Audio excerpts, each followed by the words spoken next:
जय श्री श्याम भक्तों, मिथुन संक्रांति पर आज हम धरती माता की कथा का स्मरण करेंगे, जिससे हमें संकटों से मुक्ति मिलती है, हमारे घर में सुख शांति समृद्धि का वास होता है और हमारा जीवन जो है सुखमय निकलता है।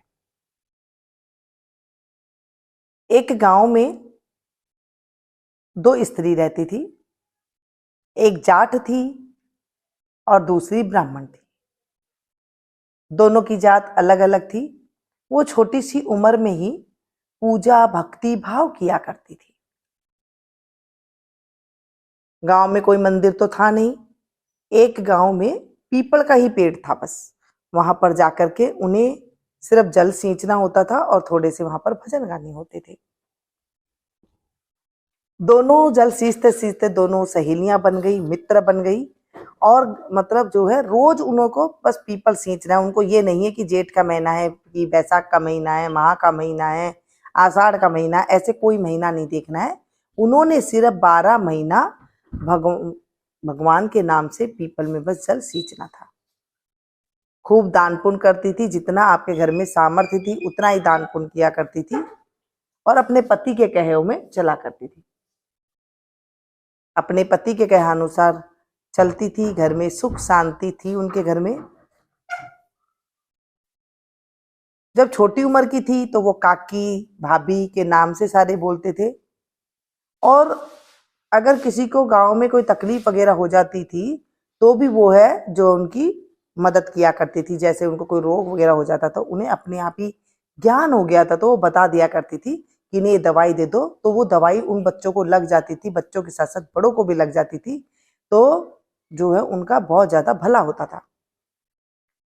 धीरे धीरे वो बूढ़ी हो गई।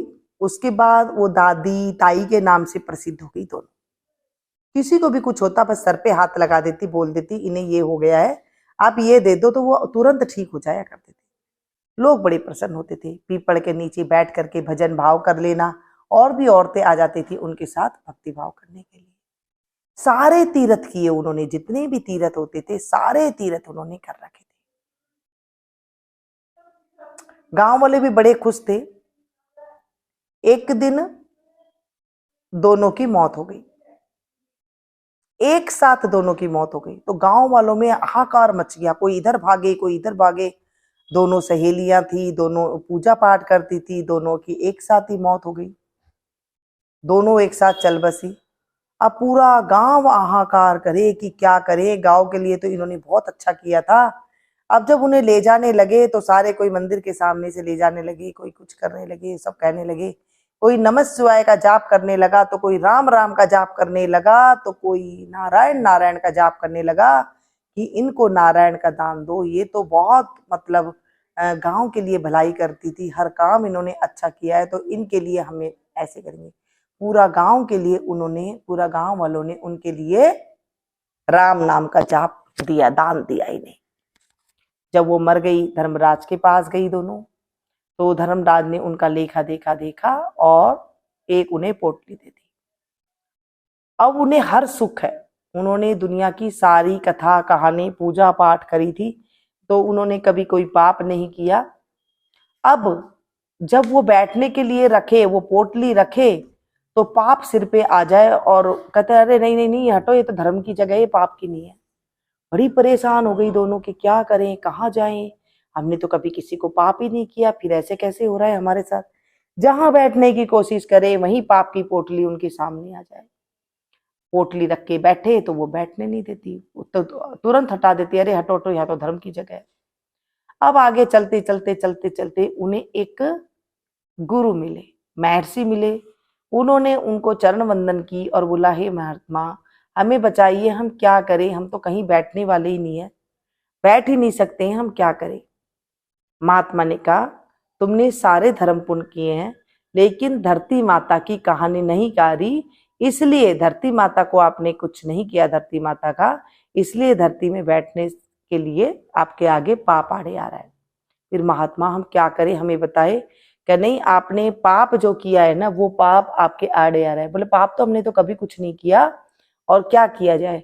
तो उन्होंने कहा, पाप देखिए, आप धरती में 100 साल तक जिंदा रही हैं, तो कितनी तो आपने चींटियां मारी होगी पैर के नीचे, कभी किसी के गांव में अगर खेत में कोई गाय चली गई तो आपने उसको बता दिया तो उसने तो लठ मार करके गाय को निकाल दी थी, वो पाप आपको लग गया।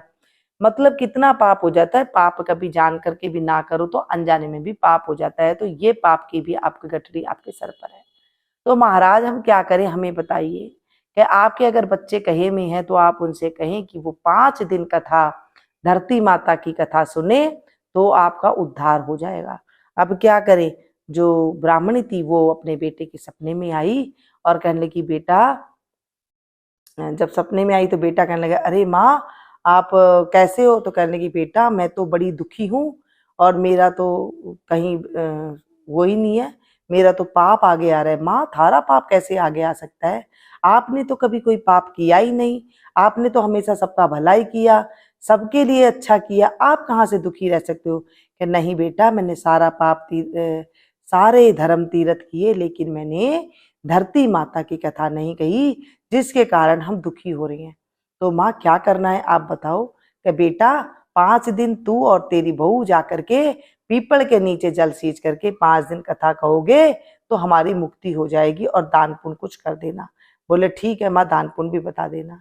अच्छा जी दान पुण्य क्या करना है। कि बेटा 1.25 मीटर लाल कपड़ा ले लेना, 1.25 सेर चावल ले लेना, चावल के अंदर जितनी भी दक्षिण आपकी सामर्थ्य हो उतनी रख देना, 11, 21, 51, और साथ में 1.25 रुपया रख करके हाथ में वो पोटली तुम दान दे देना। ठीक है माँ कर देंगे। बहू से सुबह उठ करके बोला, बहू ने कहा ये तो बहुत अच्छी बात है, मैं पीपल सींचूंगी, पीपल के नीचे कहानी करूंगी, मैं भी अमर सुहाग रखूंगी, मेरा भी सुहाग भाग बढ़ेगा, मैं भी सदा सुहागन रहूंगी, साथ में जो है मेरे भी पुण्य खाते बढ़ेंगे, मेरे बच्चे भी जो है अच्छे रहेंगे, मुझे भी पुत्र धन की प्राप्ति होगी। बहू भी बड़ी खुश हुई। दोनों ने जब ये सब बात करी तो जाटनी का जो बेटा था, मतलब दोनों भाईली का जो बेटा था वो उसको भी इन्होंने बताया तो वो भी बड़ी खुश हुआ। वो उनके भी बेटा बहू ने दोनों ने बैठ करके कथा कही, चारों ने बैठ करके कथा कही और उसके बाद दान पुण्य किया, उनकी मुक्ति हो गई दोनों की। तो हे धरती माता, हमसे कुछ भी गलती हो गई हो तो हे माँ माफ करना। हे माता कोई भी ऊक चूक हो गई हमसे चलते वक्त, हमसे बैठते हुए, तो माता धरती माता सबसे बड़ी, तेर से बड़ा न कोई। हे माँ हमें रक्षा करना, हमारी रक्षा करना, हमारी रक्षा करना। सारा गांव में ढिंडोरा पिटा दिया कि सब कोई धरती माता की कहानी कहना, इससे घर में सुख शांति समृद्धि होती है और घर में बढ़ोतरी होती है। हे धरती माता आज हमने आपकी कथा का स्मरण किया है, इस कथा में कोई त्रुटि हो गई तो अबोध बच्ची समझ के माफ करना, और कोई अधूरी है तो इसे पूरी करना, पूरी है तो अपने चरणों में स्वीकार करना। बोले धरती माता की जय।